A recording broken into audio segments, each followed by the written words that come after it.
Em instantes iniciaremos nossa aula de biologia, Como sempre, escreva o nome nos comentários.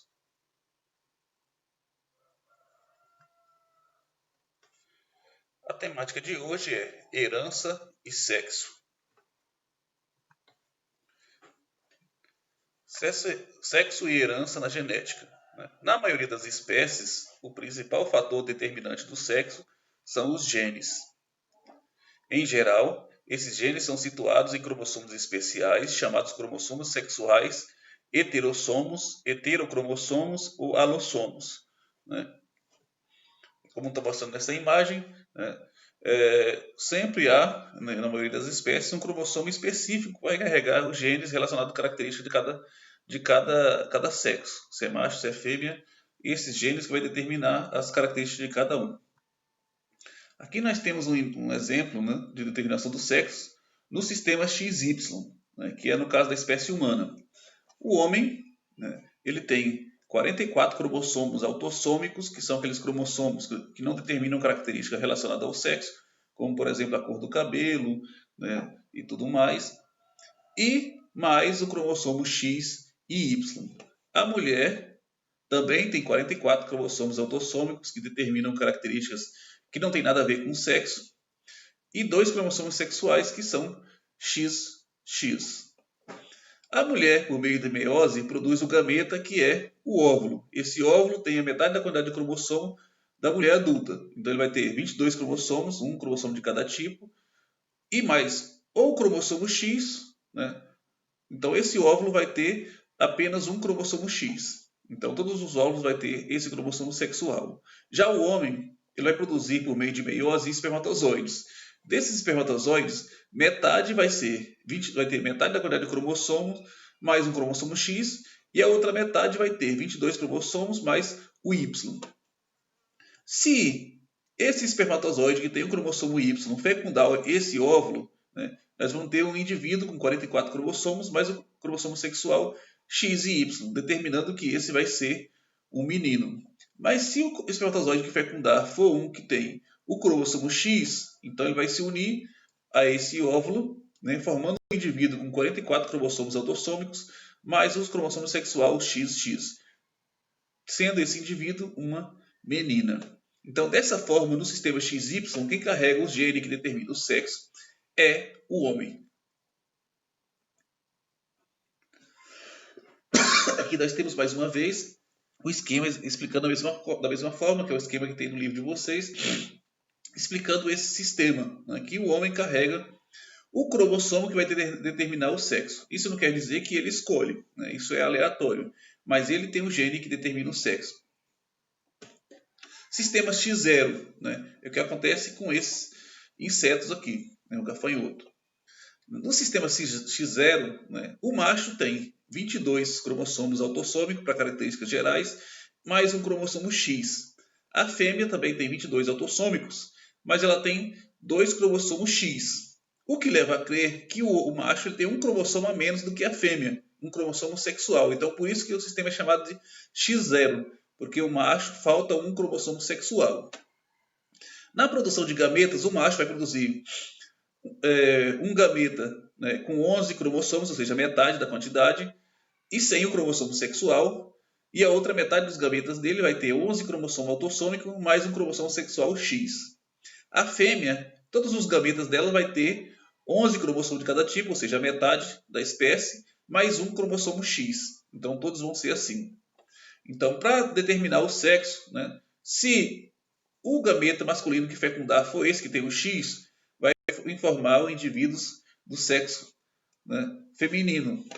Se o gameta masculino que fecundar for esse faltando um cromossomo sexual e fecundar esse gameta feminino, vai formar indivíduo do sexo masculino. Ou seja, assim como o sistema XY é o macho que determina o sexo, porém esse macho tem um cromossomo a menos. Sistema ZW, que acontece com galináceas. O macho tem 76 cromossomos autossômicos e 2 cromossomos que determinam o sexo, que são do mesmo tipo, são os cromossomos Z. A fêmea tem também 76 cromossomos autossômicos, mais o cromossomo Z e o cromossomo W. A fêmea vai produzir gametas né, com 38 cromossomos autossômicos, mais o cromossomo Z, que é o sexual, e outra metade de gametas com 38 cromossomos, mais o cromossomo W. Né? O macho vai produzir seus gametas todos iguais. Né? Todos eles vão ser 38 autossômicos, mais o Z. Né? Então, quem determina o sexo nesse caso aqui não é o macho e sim a fêmea, porque a fêmea é que tem os cromossomos diferentes. Né? Se o óvulo fecundado for esse Z, né, que o espermatozoide encontrar, vai formar os machos. Se o gameta que o fecundado for o W, vai formar as fêmeas. Concluindo que no sistema ZW é a fêmea que carrega a característica de determinação do sexo. E nós temos também esse sistema que é bem interessante, que é o sistema haploide-diploide, né, que acontece com abelhas. Nós temos aqui a abelha rainha, que tem 32 cromossomos, e o zangão, que tem 16. Ou seja, o macho tem a metade da quantidade de cromossomo da fêmea. A rainha, no seu período fértil, fazendo seu voo nupcial, ocorre a fecundação dos gametas. Os gametas fecundados pelo zangão, então o zangão vai produzir os gametas com 16 cromossomos, ou seja, a mesma quantidade que o adulto tem, seu cromossomo tem, então na formação dos seus gametas não tem meiose. A fêmea produz seus gametas por meio de meiose, então vai produzir gametas com 16 cromossomos. Os gametas fecundados pelo zangão vai formar as abelhas do sexo feminino, com 32 cromossomos, que ela pode ser rainha ou pode ser operária, dependendo da alimentação. Porém, alguns gametas da rainha não são fecundados pelo zangão. Então, esses gametas, ao invés de ser eliminados, eles sofrem um processo chamado partenogênese, em que eles se desenvolvem apenas com a característica da rainha. Então, a rainha sozinha produz esse filhote, né, que vai se tornar um zangão que vai ter a metade da quantidade de cromossomo que tem a fêmea. Então, por isso que o zangão tem a metade da quantidade de cromossomo, porque ele é formado apenas pela rainha, não tem participação do zangão nesse processo. Por que ele é chamado de sistema haploide-diploide? A rainha é considerada diploide porque ela tem 2 cromossomos de cada tipo, ela forma pares, então a fêmea forma pares. Né? Já o macho não, ele tem um cromossomo de cada tipo, por isso que ele é chamado de haploide. Haploide quer dizer isso, tem um cromossomo de cada tipo, formando 16. Então, por isso que é um sistema chamado haploide-diploide. Algumas doenças estão relacionadas ao cromossomo sexual, né? Como, por exemplo, o daltonismo, que é uma dificuldade para distinguir certas cores. Né? Por exemplo, ela pode acontecer em homens e pode acontecer também em mulheres. Né? O daltonismo é uma característica recessiva. Então, aqui nós temos nesse quadro aqui, por exemplo, o exemplo de mulheres, genótipo e o fenótipo. Aqui nós temos representando o cromossomo X, cromossomo X. Então, cada um vindo de um vindo do pai e outro vindo da mãe. Quando o indivíduo está representado por essa letrinha D maiúscula, significa que o indivíduo não tem daltonismo. Então, a pessoa que tem 2 genes normais, ou seja, não tem daltonismo, ela vai ter a visão normal. Quando a mulher tem um X que tem o dominante e um X que tem o recessivo, ou seja, apenas um tem o gene para o daltonismo, ela vai ter uma visão normal, porém ela vai ser portadora do gene. O que significa isso? Que ela pode passar essa característica para os seus filhos. Né? Quando a mulher tiver os 2 genes recessivos, assim ela vai ser daltônica, porque ela tem os 2 genes, um em cada cromossomo. O processo em homem é um pouquinho diferente. É diferente por quê? Porque o homem só tem um cromossomo X. Então, se o homem tiver um gene dominante no X dele, ele vai ter visão normal, porque o Y não tem esse gene do daltonismo. Se ele tiver um D minúsculo, significa que ele tem o gene para o daltonismo, então ele vai ser daltônico. Então, a chance de ter homem daltônico é maior do que de mulheres, porque basta ele ter um gene que ele já vai ser daltônico. A mulher precisa dos 2. Então, por isso que a taxa de daltonismo em homens é maior do que em mulheres. Da mesma forma, outra doença chamada hemofilia, que é um problema que tem na pessoa que tem capacidade de coagulação do sangue é muito reduzida, ou seja, o indivíduo tem problemas para coagular o sangue, ou seja, quando tem um ferimento, estancar esse sangramento e tudo mais. Então a pessoa tem essa dificuldade. Da mesma forma que o daltonismo está ligado aos cromossomos X. Né? Aqui, em vez de D, como está escrito daltonismo, aqui se coloca o Hzinho, que é a inicial de hemofilia. A mulher tem 2 cromossomos X. Quando o Hzinho está maiúsculo, significa que o indivíduo não tem o gene para hemofilia. Porque hemofilia, assim como o daltonismo, é uma doença recessiva. Então, essa mulher vai ter a coagulação normal. Então, se o ferimento for pequeno, as plaquetas vão fechar esse ferimento e tudo vai ficar beleza. A mulher também ela pode ter um cromossomo X normal, ou seja, sem hemofilia, e um cromossomo X com a hemofilia. O que acontece aqui? A mulher vai ter a coagulação normal, então ela não vai ter problema em relação à coagulação sanguínea, porém ela vai ser portadora do gene. O que significa isso? Significa que ela pode ter filho com a doença, com a hemofilia. Para a mulher ser hemofílica, ela precisa ter os dois genes para a doença. Então, vai ter que ter os dois genes recessivos. Assim, ela vai ser hemofílica. Assim como o daltonismo, na hemofilia, o homem, a chance dele ter a doença é maior. Por quê? Porque ele só tem um cromossomo X. Então, se ele tiver o gene dominante, então a coagulação dele vai ser normal.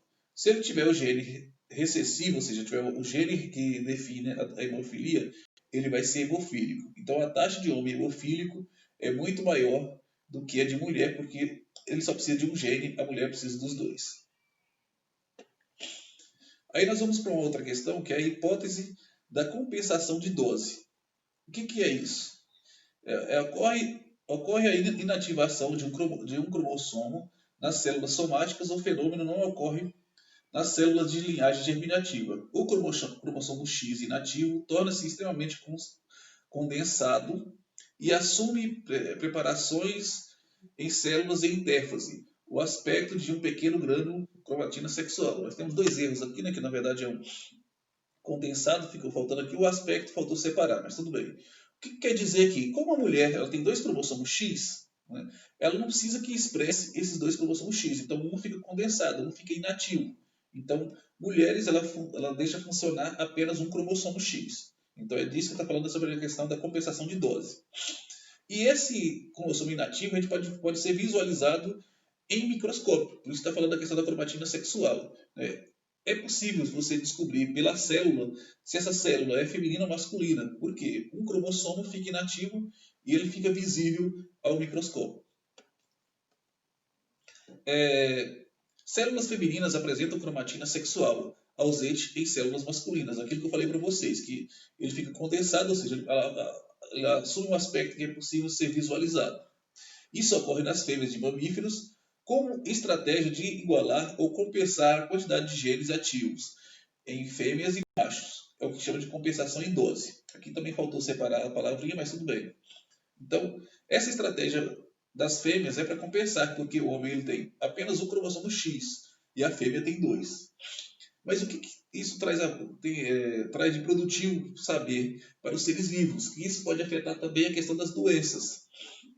A inativação pode ocorrer tanto com o cromossomo X materno quanto paterno, com 50% de chance. Em certas regiões, pode inativar o materno, em outras em paterno, formando um mosaico. Então, se, por exemplo, se inativou apenas o feminino, em outras regiões pode ser o masculino. Então, não é no corpo todo igual. Por isso está falando da questão de mosaico. Por exemplo bem simples. Digamos que nas pernas, né, o cromossomo X que está ativo é o materno, nos braços pode ser o paterno. Então, por isso que fala de mosaico. Então, cada região pode ter um cromossomo diferente ativo. E isso traz implicações para os seres vivos, como, por exemplo, a gente falou anteriormente sobre a questão do daltonismo. Devido à inativação aleatória, algumas mulheres heterozigotas, o que quer dizer isso? Que tem o gene normal, ou seja, não tem daltonismo e o gene do daltonismo, pode ter um olho normal e um olho daltônico.